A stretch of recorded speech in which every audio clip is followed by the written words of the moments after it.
Well, hello there. Welcome to another edition of Rocket's Rambler Garage. We are in the process of rebuilding this 1962 Rambler Ambassador you see here behind me. The goal here is to take a car that's been off the road for the better part of 30 years and return it to some semblance of drivability, and then promptly take it on a 4,500 mile round trip to the AMC Homecoming show in Kenosha, Wisconsin. Today we're going to get this engine outside and take some soap to it and wash the outside of it. We've went around with scrapers and got the bulk of it off, but at this point we need to get busy and clean it up. Goal here, I think, is we're going to actually put some paint on this one and kind of spruce it up. It's been shot with some Chevy orange on the valve covers and intake, and the rest of it has kind of what's left of the factory red color, but there's quite a bit of it that's gone and given way to some surface rust and so on and so forth. But it'll be a whole lot nicer to work on once we get it cleaned up. In the meantime, I'm going to show you a little bit of some of the other stuff we've been working on kind of behind the scenes. So first of all, we bought this at a swap meet last year. We already have one of these, so this gives us a second one. But we bought this one with the intent to put it alongside the other one, and we actually threw our old solvent in this, so it's almost like cleaning parts with motor oil. It's so black, but it makes a great way to kind of pre-wash the bulk of the junk off of all of our parts, and then we'll take and run it through the clean solvent, which actually gets it pretty stripped of oils and fairly well ready to paint. You can see here we've been busy and done a few things already, trying to just get things that we already had off and sitting around on the floor cleaned up. I also got busy with what we had scraped the bulk of the goo off of, and got busy and kind of cleaned up, and I've kind of highlighted in white chalk the factory markings that are left on the block. Now some of it's kind of washed out. There's a bottom, like a leg of an E here. Not sure what they did there. Maybe an L. They got a D and a C, and they've got kind of an upside down B. Now, I don't know a whole lot about factory markings on AMCs of this era. My earlier years of rebuilding these, I didn't pay much attention to them, but I've started to of late because, of course, the Ford and the GM guys have been kind of following this. And it's kind of interesting to see what the factory put on it. I don't know. I kind of wonder if C is clutch. And we've wondered about some of the other characters. The interesting part is, and I'll show you the other side, they're not exactly the same over there. I kind of wonder if the B maybe is the initials of whoever maybe put the oil pan on, or the heads on the other, on this side. I don't exactly know. And if we go around to the other side, the markings are kind of different. Unfortunately, they've kind of washed out a little bit. There's an XA sitting in here, an upside down, almost like a 7. Before we kind of cleaned the block, you could see that a little bit better. There's what looks to be an 8 in here, and unfortunately the surface oil on the block soaks into the white chalk and kind of takes it away and wash it. It doesn't really wash it, but it kind of makes it so it doesn't glow white anymore. There's pretty clearly an E in here, a D and a C. So I kind of wonder if the EDC here kind of corresponds to what's on the other side. So if there's any AMC people out there watching this that know exactly what that all means, give us a jingle. I'd love to hear what this all means. What we're going to do after we wash the outside of the block and get it clean, we're going to knock all these plugs out of here. We'll take the drain plug out as well. I've plugged the dipstick tube to keep the water and junk out of it, and we're going to flush this block out. We've got a plug on the back side of the cylinder bank on each side, so we're also going to knock those out, and we'll run water through the thermostat opening up here on top, through the heater hose fittings, and we'll rinse the block out and get all the rust and sediment out. It's not uncommon, especially in the back of the motor here, for the kind of the waves of water or the motion of water to leave a kind of a drift back here in the back, and it causes those plugs to rust out. And so it's not uncommon to find coolant weeping out down here in the back from that. And that's not something I want to have happen somewhere in the middle of Montana or Minnesota or Wisconsin or something. And of course, the ones in the back of the engine, you have to get the engine and transmission separated to replace them. So I really like to do it here in the shop rather than find out what things are like once we're out on the road.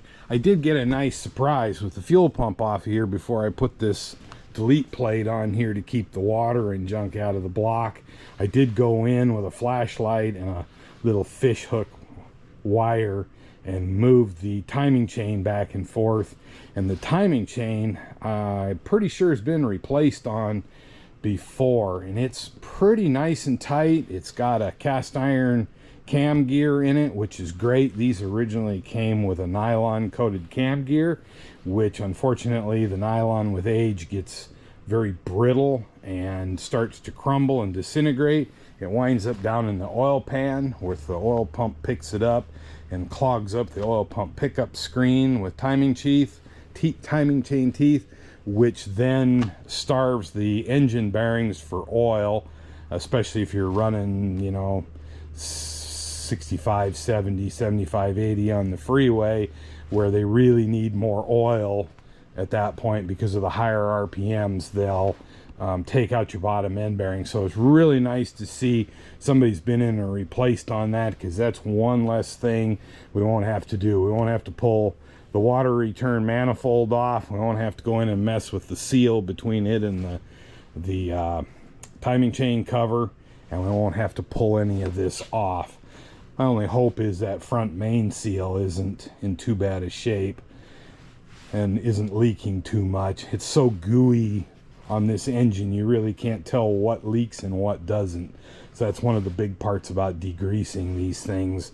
At least when we put this back together, we'll take it out on a long drive in some hot weather, get the oil thinned up, and we'll see if anything leaks out of it. Unfortunately, with everything as grungy as it is, you really can't tell where things are leaking from because there's just oil everywhere. So the next thing I need to do is get the what we call redneck off-road cherry picker or engine crane set up so I can take this off the stand, have it outside, and start taking some soap to it. So I will be back with you as soon as I get that done. Okay, so we got the engine on what I call the redneck off-road cherry picker. Unfortunately, our lot out here is gravel, and these steel casters don't do very good in gravel like this, so you have to get kind of resourceful. As you can see, it's just basically the same cherry picker that you use on the floor, but it's been strapped back to the trailer with a couple of nylon straps, which keeps it from flipping over. I've got the legs set short, the boom set long so it reaches out, and surprisingly enough, I've done this several times and it's actually pretty stable. So next thing we're going to do with this all on the machine and ready to move is we're going to go get it in position and start scrubbing.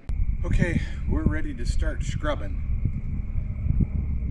So I'm just going to simply use a product called Super Clean and a stiff brush. Probably have to do this twice, as grungy as parts of this are. I have done this in the past with pressure washing the motor, and that actually works really good. But I kind of decided I wasn't going to do that to this engine.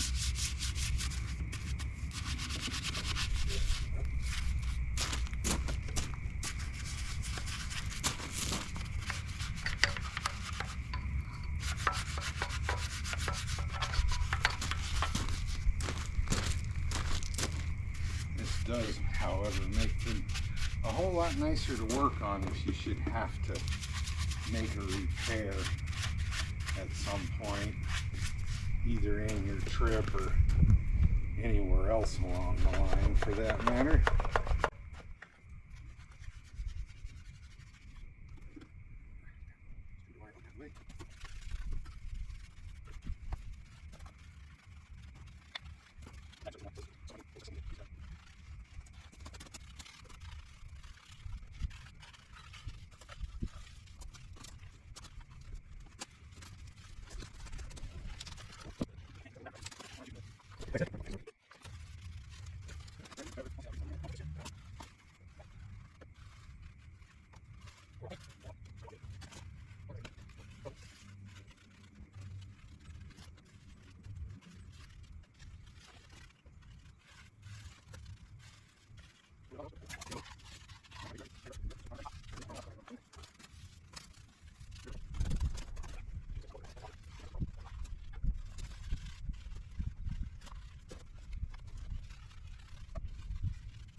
Alright, next thing we're going to do, we're going to rinse this block out. We're going to try to do that before it gets dark.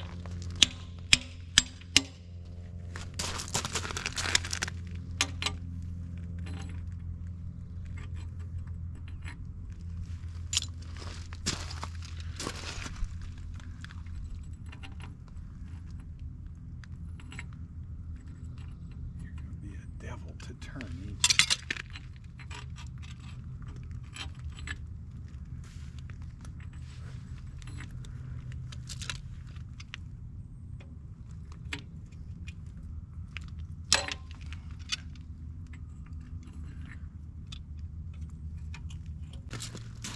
Okay, get some water rolling. Stay there.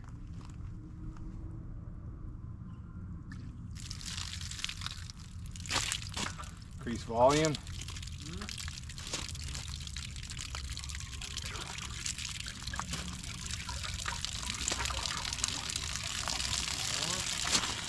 That'll do.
the impact so we can pull those drain plugs out.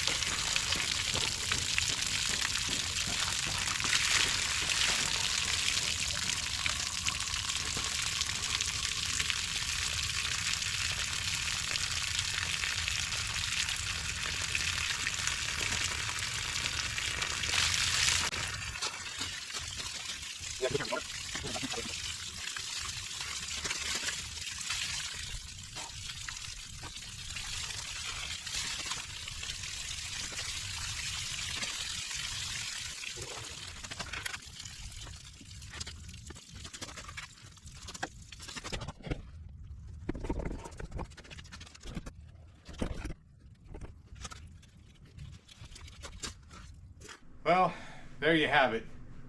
We shut down and went and got us a bite to eat. Come back and scrubbed on this one more time, but we're running out of daylight outside. What a beautiful day, though. I suppose you could say it was a beautiful day for scrubbing an engine, because in a lot of ways it was. Very surprisingly, this one had very little sludge in the bottom of the block. I gotta say, this is probably the cleanest one I've done, and I've done about 4 or 5 of these now. This one didn't even have sludge up to the freeze plugs, but most of them, the darn things that got sludge clear up about at least a quarter, if not pushing halfway, especially in the back, since the waves of water and the flow through the block tends to push all the junk back that way. So we're going to have a debate, I suppose, decide what to do with it. You can really see the Chevy orange sprayed on the intake and the belly and some of the front of the motor, but not all of it. Some of it, they kind of left some of the original red. Kind of surprising. It looks like our block markings survived. We found a couple more that we didn't know existed. There's one on the back of each cylinder bank on the block, so we're gonna have to get down and take a look at those a little closer and see what we got. But anyway, that's it for tonight. We'll be back in the morning to maybe scrub on this one more time. There's still a bunch of goop up on top of the heads. Otherwise, we're gonna have to get the car out and do the same thing to the engine compartment. So that's it for tonight. We'll see you in the morning. Well, good morning. When we left you guys last night, we had had this thing outside and scrubbed and scrubbed and scrubbed some more. And we're going to turn around and scrub a little more today.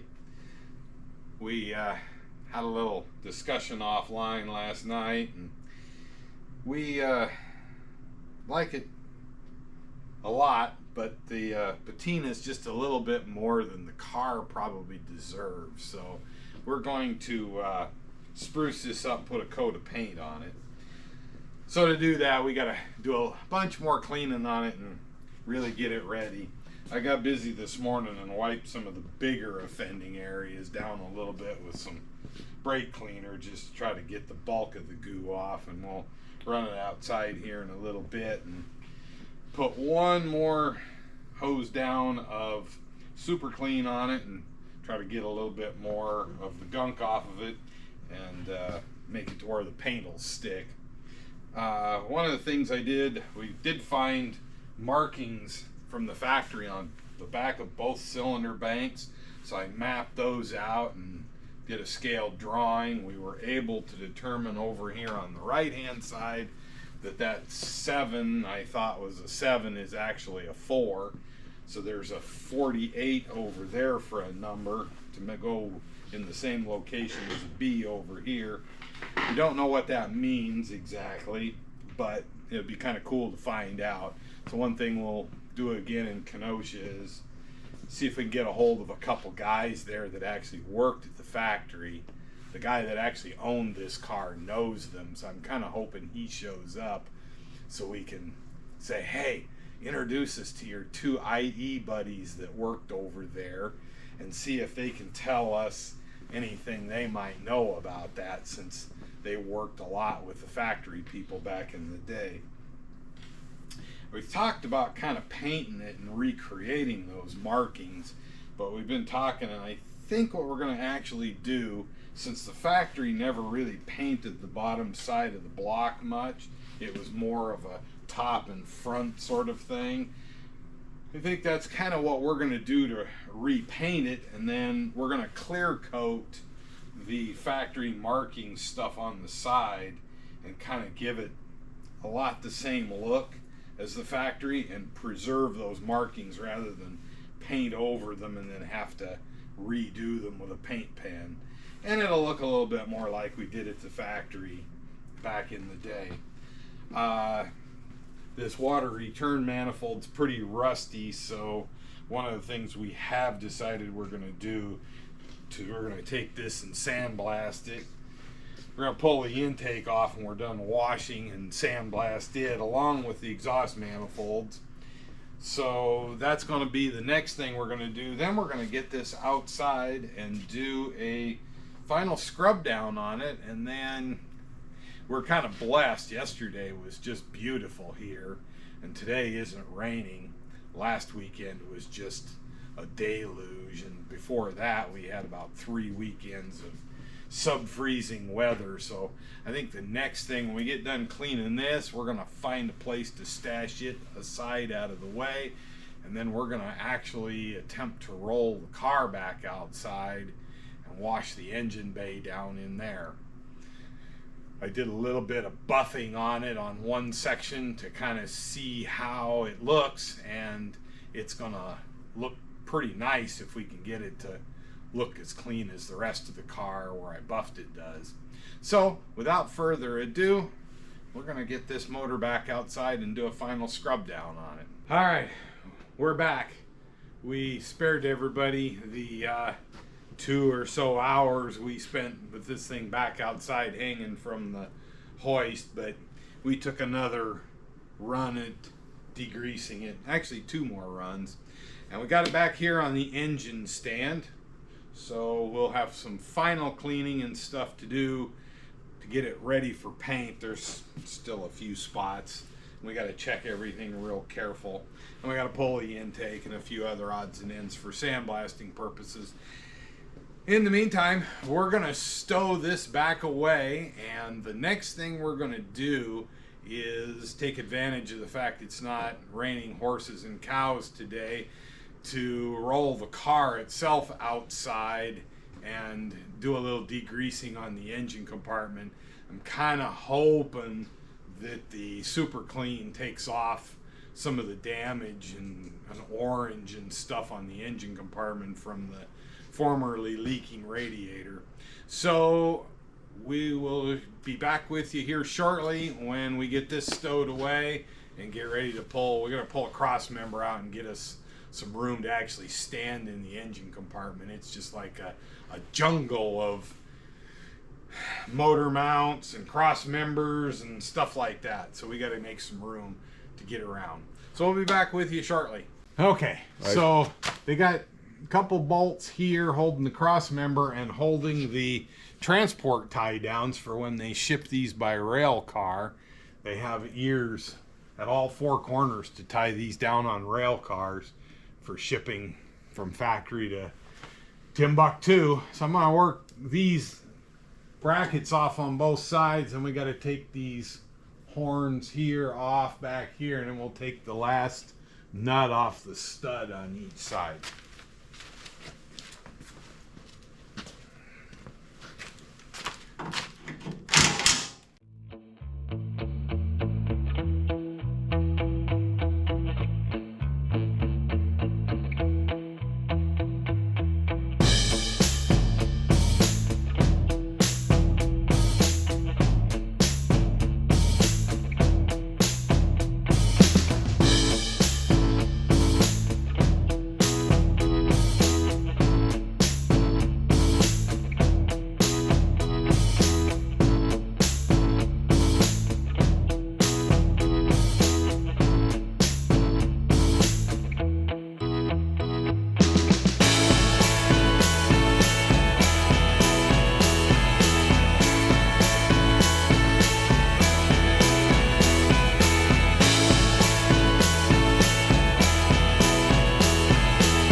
show everybody why we're taking that out.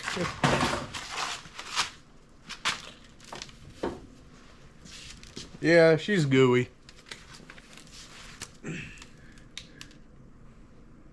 Yeah. Okay. Solvent tank. Someplace where you can clean it. Okay. We're going to clean up our mess on the floor a little bit here. Then we're going to roll this thing outside. Now that we got some room to stand in here, and go degrease the rest of this gooey mess up here. And at some point we're going to drop that transmission and the rear cross member out, and we'll take the rest of the powertrain out of this car and degrease it. Where'd you put the hardware from the other side? Put it with the bracket. Where'd you put the bolts? Besides this pile right here. That pile right there. That is that off of. This? One was not a locking nut. One side had locking, the other side had none. That's why I wonder if it was made right after a weekend and somebody screwed up. 4th of July. Yeah, it wasn't supposed to. No, it was sold July 7th, so wouldn't have been done that quick. Are we ready? I guess so. Clear. Watch the engine over there. I'm pretty Yeah, sure. it's very clear. Very clear. How about the weather outside? Cloudy. It's weird for Washington. It's not rainy. Yeah, but it's not very clear. Unlike yesterday, that is true. Yesterday was beautiful. Yeah, yesterday was awesome. Alright, so we're going to do a bit of a before and after here. As you can see, it is mighty lovely. This is kind of what it should look like, minus this up here. Just this nice kind of white color, and it's just all nasty and whatnot in here. That cross member's got better part of an inch worth of crap on it. That's supposed to be red and white, but we're gonna clean this up best we can and show you guys what it looks like afterwards.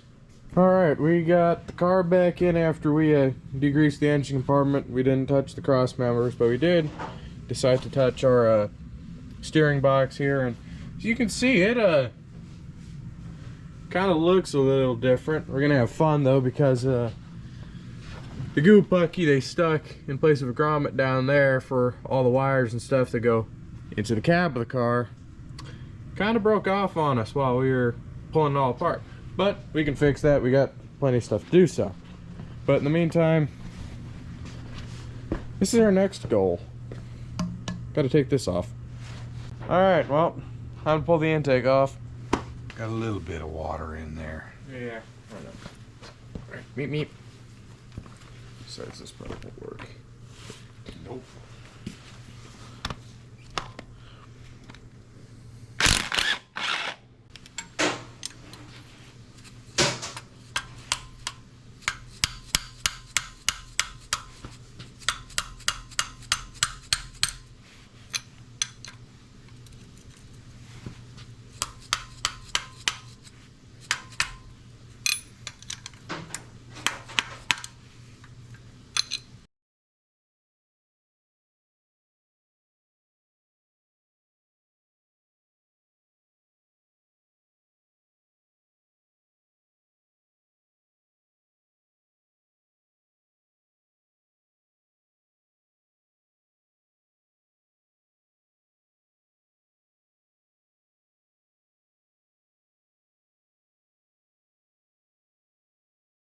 Alright, let's see.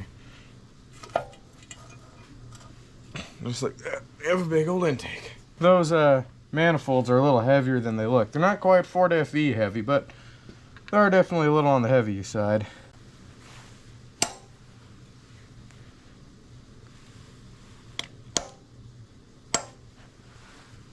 Shine your light on that, make sure you can see them. I can see 15.05, but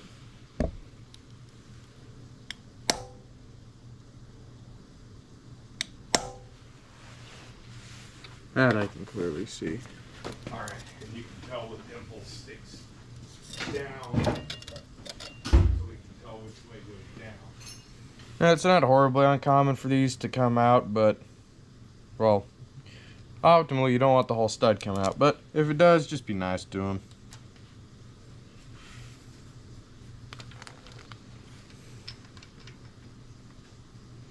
Alright, next is to pull these valve covers off. Which are on a little tighter than I expected. Okay, am I gonna have fun cleaning rocker arms or new?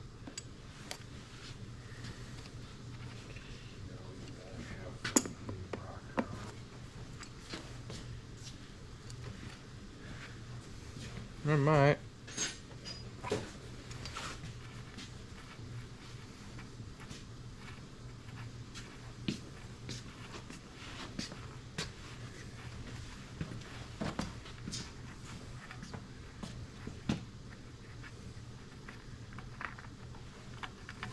I'll get it.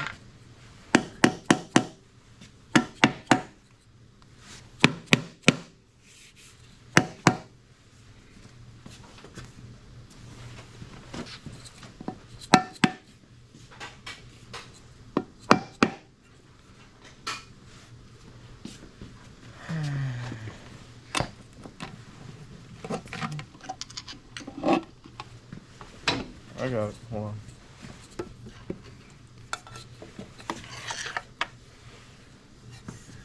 Look at that, would you? Oh, yeah, that is clean. That's probably the cleanest I've ever seen one. Yeah, it's the cleanest I've ever seen, too. Wow. This gasket's not even bad. It's still soft. Yeah, but we're going to replace it because it's been hanging off the edge down here. For so long, yeah. Alright, want to punch the grommets on this out? Nope. Wait, Just leave them. I'll get the other side. I need to take a rag and wipe the oil up that's laying down there. How is our lash? There isn't any. Oh, yeah. Which is the way it's supposed to be. Alright. So, all things considered for now, leave it. Leave the other side alone. No, but you will sometimes find casting marks on these that'll be a date code when that was cast.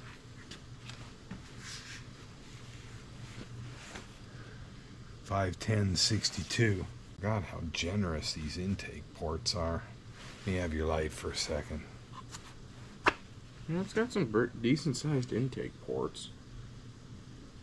I'm looking to see how much buildup we got. If any of the valve stem seals appear to be leaking really bad.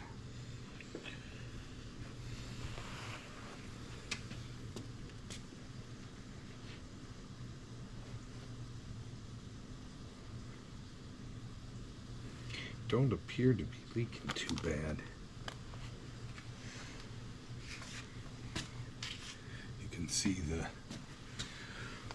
original Gyptol. God, that's clean. There's only one car that'll be cleaner than that. Marlin? Well, only because we cleaned it. It wasn't that clean. No, the Marlin, when we got done, the solvent looked like used motor oil. No, the blue car will be that clean too. Purely because it's ran clean enough with clean enough oil in it. But man, even some of this, the shafts don't even have any gunk on them. Washer? That's the washer. That's an O-ring. Or is it? Felt like a washer. It's an O-ring. It's mighty crusty. I'm just laying in the goo up here.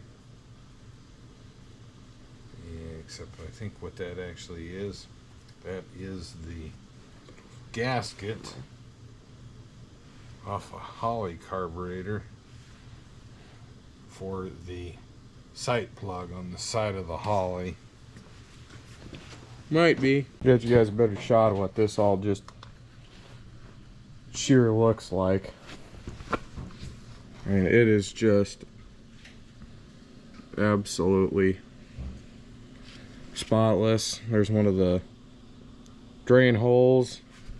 There's another one over here. Sometimes these will even be plugged up and rob your bottom end of oil, which you don't really want. And there's some of the block markings we've been talking about that we've seen. This looks like it was some sort of sticker. And right back here is where your oil filter goes with a cord plug right behind it. And there's another marking up there. Yeah, besides a little bit of goo, it's really not bad. Valves in there don't even look bad either. To be brutally honest. But yeah, we'll clean some stuff. We currently got a bunch of goodies over here just soaking that cross member. Oh, is it just lovely.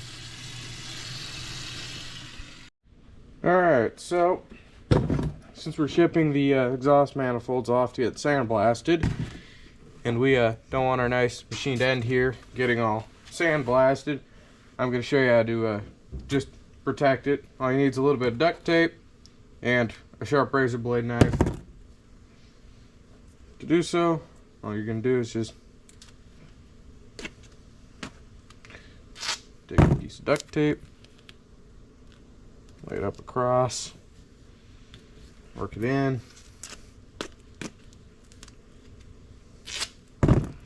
Take a second piece, overlap them as much as you can.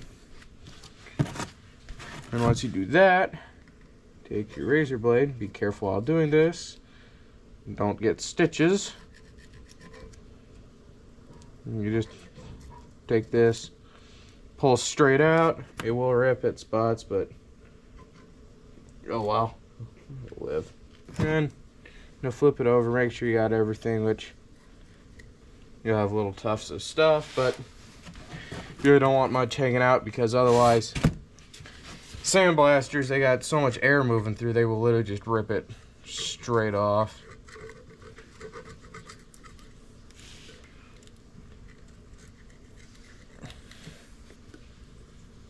On one thing I almost forgot to mention too, before you do this, make sure this surface is clean, because otherwise this will come off way too easily.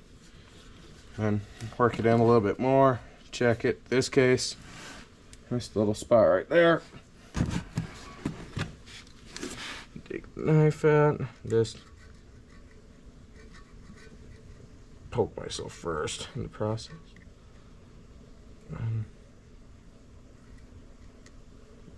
dang it, I hate little knives. And yeah, just shave it.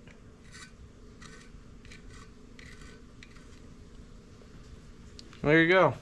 Now you have one manifold ready. We're not gonna worry about these ends because it's not gonna hurt them any. They're already kind of rough, except this one is. Well, it's only really the middle one that's a little bit on the rough side, but the rest of them are fine. We'll put it on the granite plate. Yeah, we'll smooth it out. We'll deck it with a granite plate. WMC. Company that made this, according to that tag. If anybody knows who they are, leave in the comments. Well, that wraps up another edition of Rocket's Rambler Garage. I'll take you around on a quick recap here in a minute, but just wanted to say thank you for everybody for watching. Please consider subscribing if you haven't done so already. And I'll leave you with this little visual tour to kind of give you an idea of what we got cleaned up this weekend.